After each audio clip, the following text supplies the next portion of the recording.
The original hazelnut tree. I'm not actually sure which cultivar this one is, but I've got some more now, so hopefully someday in about 8 to 10 years time we'll be getting some hazelnuts off the tree, and it's come back beautifully in spring after the winter cold and after our late frost we had as well. We've had lots of rain recently, so everything's waking up and enjoying life. Watermelons, 2 we got that came up that didn't get destroyed by frost and by the greenhouse deciding to collapse, and they're 2 different types, so we'll see what happens with them when they start to fruit. But they're doing really nicely. The fig tree coming back. I'm not even sure what type of fig tree this is. I bought it from someone who was selling cuttings off their fig, but I didn't know what type it was, so we'll find out when it starts to fruit. Probably next year this will fruit. It's been in since last season, so it's done its winter thing. It then got killed back by the frost after its winter thing, and it's now come back again, so quite happy with that. And I think it's quite happy with the rain. Nice healthy leaves. So that's fig number 1. Number 2 fig tree with some oregano growing in the base of it, just because we can. Don't know what this fig tree is either. The French lavender. Gonna be covered in flowers soon. It's about tripled in size since it arrived here. Chase treeberry had a bit of a rough start with the late frost, but she's coming back slowly. Got some little green leaves down in there and stuff, so hopefully it'll be all good. Rosemary, grown from a cutting off our own rosemary. It's very strong smelling, this one. Tassie berry, I'm looking forward to this fruiting, to try the Tassie berry. I haven't tried it before, so that should be exciting. Lamb's ear, it's huge, this plant. I don't mind it taking over a little bit, but we'll just keep an eye on it, make sure it doesn't take over completely. Our little toilet paper plant. Pomegranates come back beautifully. I wasn't sure what was going to happen there. It did look a bit worse for wear through winter, but it's come back really nice and green and happy, so hopefully in quite a few years time we'll be picking pomegranates from the tree. Red mulberry tree did cop a bit of damage from the late frost, but it's coming back, so can't be too unhappy with that. The big elderberry down to some chocolate mint, just because we can and because mint likes strawberries, or strawberries like mint. We've got strawberries there, and another little elderberry coming up right there. So it'll probably take over and these will be a bit of ground cover, but we'll see what happens. But they don't seem to mind living together, so that's pretty good. The red currant, I'm hoping to get a white and a black back. I did have one before fire, but obviously nothing survived that, so starting again from scratch. A young chase treeberry I put in not too long ago, and try and pan around the young berry in there amongst all the weeds. Need to do some weeding. Arnica growing right near the dwarf peach, so pretty happy with all of that. Looking forward to having a patch of arnica when it spreads through this area under the peach tree. Blueberry patch, I am planning to put more in because we do eat a lot of blueberries. So there'll be more to come, but I'll take cuttings from these plants and use them to make further blueberry patches unless I find an interesting cultivar, and then I might do that too. And I'll put some bilberries in as well, but we do eat a lot of blueberries and they're very good for us, so I intend to grow a lot of blueberries. But these are just babies at the moment. Blueberry patch, I am planning to put more in because we do eat a lot of blueberries.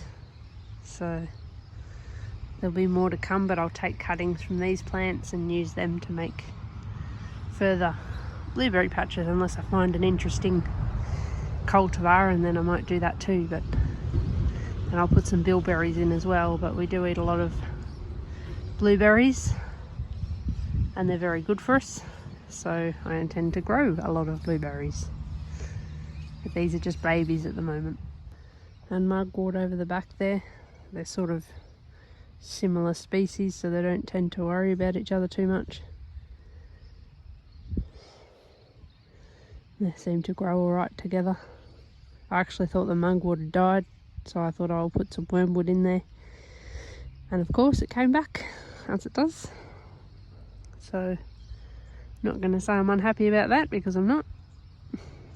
But certainly wormwood is a welcome addition as well.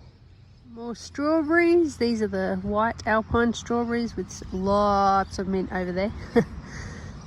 Strawberries tend to like mint apparently, so here they are, right near the mint patch. And then in the middle of the mint patch just about is the mulberry tree. That's just a normal purple mulberry. It did cop some damage from the late frost, as they all did, but it's coming back as well, so happy about that, I must say. The feijoa, one of the feijoas, I got two. And there's one. Raspberries growing up the little trellis there, trying to keep them under control a bit. This is an earlier season variety, as you can see. I don't know actually if you can see, but there's some flowers on the top. And that one is the later season variety. They're both red raspberries. I will be adding some yellow and some black cap later on, but obviously not to this patch because they don't like growing together, the different coloured ones. And there's another feijoa on the end of that trellis. Loganberry, it did cop some damage in the frost, but as you can see it's come back. I've got two of these as sort of a ground cover type crop of this area, so hopefully they'll take over this area and we'll have lots of loganberries to eat. A little kumquat, as you can see, it's suffered some damage. I think it was just that late frost really knocked the trees about, but it's still got leaves on it and it's growing. I don't know if you can see that down in there, but it's growing another branch, so that's positive. And then in behind it there is some yarrow, great for the blood and great for the ladies too. And then down we've got some zucchinis growing along that line and a couple more pomegranates down there as well. Don't know if you can see them, but they're there anyway. And there's some oregano on the end of that row as well. So lots of stuff growing in this one little area. You can see the damage the frost did here. This sort of burnt some of the leaves. Just that late frost, they weren't expecting it. It was a bit of a shock to the system, but it's done fine in every other frost. It just, you know, gave the plants a bit of a shock. Some more yarrow here. And down, don't know if I can get a good, there we go, lemon balm down in here somewhere. Where's it gone? Don't you hate that? You're filming and you can't bloody find what you're looking for. There it is. So hopefully that will take over as a ground cover, and with the yarrow as well, and that'll be good for this loquat. This blackberry, it's on the same line as the loquat. It's growing really, really well, but blackberries do grow well here. The thorn variety, I keep saying that this place should be used as a blackberry production rather than killing them off as pests. But anyway, I suppose it's monocropping, so it's not such a good thing, but they always say to grow things that grow like weeds. So there you go. Then some evening primrose down in here. It's come up beautifully. There's only tiny little plants when I put that in about 2 weeks ago now, and it's really just doing well, and I've got some more plants to go in, so that'll take up that row before we get to the other blackberry. So that's pretty cool. Or lemon balm underneath the white Chouette mulberry, which actually has fruit on it. Under, I don't know if you can see that, but right there. And the white mulberries I think are the best. They're really sweet without that sort of tart flavour to them. They're sort of a milder flavour too. I really like the white ones. But yeah, it's actually got fruit on it. It didn't get battered around too much by the frost because it sort of waited a bit before it started to leaf up, and now it's sort of really starting to leaf up everywhere. And in about a month's time this will be covered in beautiful green leaves and hopefully some more fruit. So looking forward to those mulberries once they ripen. My favourite plants given my disease, the comfrey. It sort of got a bit of transplant shock I think and slowed it down a bit, but it seems to be coming back okay, so that's good. I want it to take over this area here. And we've got the persimmon, and it took a while to wake up, so it didn't get battered about at all by the frost. And it's really starting to leaf up and look really healthy now. And then on the other side, there's lots of weeds here, but anyway, on the other side is another comfrey plant that also got a little bit of transplant shock, but seems to be coming back okay. I do apologise for my blind girl camera action. There's the other comfrey sitting in there. It should come back just fine. It's got lots of nutrients and stuff, and lots of wood chips there to hold all that moisture in, so it'll be fine. It'll probably become invasive, but I don't mind because I use it to make essential oils and things, so I will be harvesting a lot of it. Mandarin tree, I only just recently put this in, so yeah, nice little mandarin. The beautiful healthy apricot tree. I love watching the Americans do their homesteading videos and gardening videos and stuff, and they say apricot tree, but in Australia we call it an apricot tree. It's just a different pronunciation, but I just love the difference. And it's just really leafed up and looking really healthy, so happy with that. Green tree, it's sort of leafing up a little bit, not as much as that apricot tree, but that's okay as long as it grows and doesn't die. We're doing good. Or plum tree, it's really doing well, so happy with that. I like plums. I think stone fruit I like, one of my favourite fruits. I like all of them. Apricots, plums, peaches, all that sort of stuff. So planted them all. Well, not them all, but one variety of each just about. So excited to be picking fruit from them in years to come. Apple trees that I grew before the fire were not this healthy, so I'm pretty happy with how this is growing. Another apple tree doing really, really well. I'm really happy with the Daly's fruit trees. They just seem to do better than a lot of other nurseries, considering they're online plants that come sent from Kyogle in New South Wales. It seems like they just do really well. The local nursery stuff does really well too, of course, but you know, for stuff that they don't have, I find these guys are the best as far as online trees go. Another apple tree doing really, really well. I'm really happy with the Daly's fruit trees. They just seem to do better than a lot of other nurseries, considering they're online plants that come sent from Kyogle in New South Wales. It seems like they just do really well. The local nursery stuff does really well too, of course, but you know, for stuff that they don't have, I find these guys are the best as far as online trees go. Penny's pear again. It's a Nashi pear this time instead of a three-way pear, which it was originally, and then the fire took that out, so we've got another pear tree in there now, and it seems to be growing pretty well. It's been in there since last season, last spring, so it's put on quite a bit of growth, and we're hoping for it to do the same. It will probably creep a bit this year, so I'll probably put on some more branches and things like that. And then next year we may get some fruit on it, so that'll be interesting. Japanese pear, I can't remember the name of it, I can't even pronounce it, so I'm not even going to try. But it's quite an interesting little tree, this one.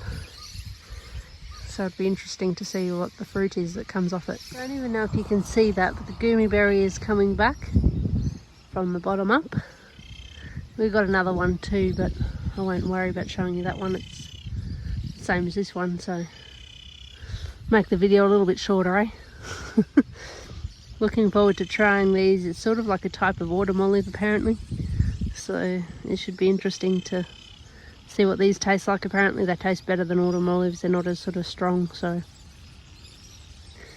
we'll see what they taste like when they eventually do their thing. The sun's a bit, you know, in your face here, but we have a foam bark tree, and the native Australians used to use this to catch fish, but apparently you can use it to make things like shower gel and stuff, because it soaks up when it touches water, some sort of reaction it has, the leaves and the bark.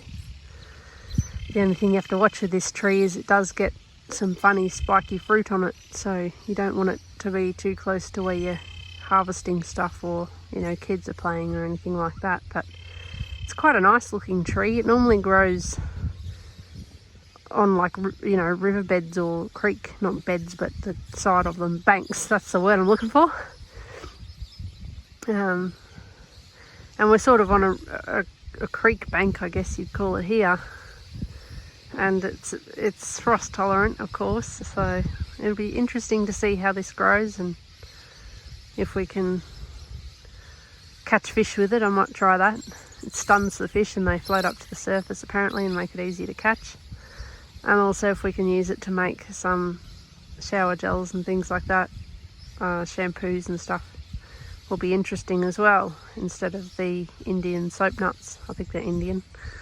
Yeah, this should be interesting to use our native tree, and it should grow pretty well here because it's sort of its natural environment. It's not as close to the water probably as it would be in the wild, but with the mulch and things it should have enough water to sustain itself and thrive, hopefully. So we'll see how that goes, and yeah, it could be interesting. The other hazelnut trees up the other end of the garden, so hopefully they are going to talk to each other, but there is another one next to it a bit further over, so they will definitely talk to each other and they're compatible.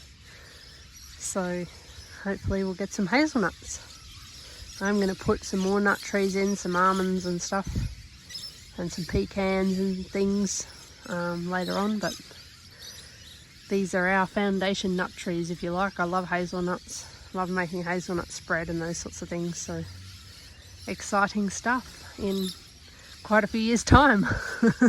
That's why they say the best time to plant a tree is now. Here we have a row of tomatoes and basil. We're actually going to have a tomato alley eventually and have another one on the other side, but at the moment this is our starter one with all different types of tomatoes on it. So it'll be exciting to see which ones do well, and the different varieties and different colours and different species of tomato, so, or different cultivar of tomato, I should say. So that's pretty exciting.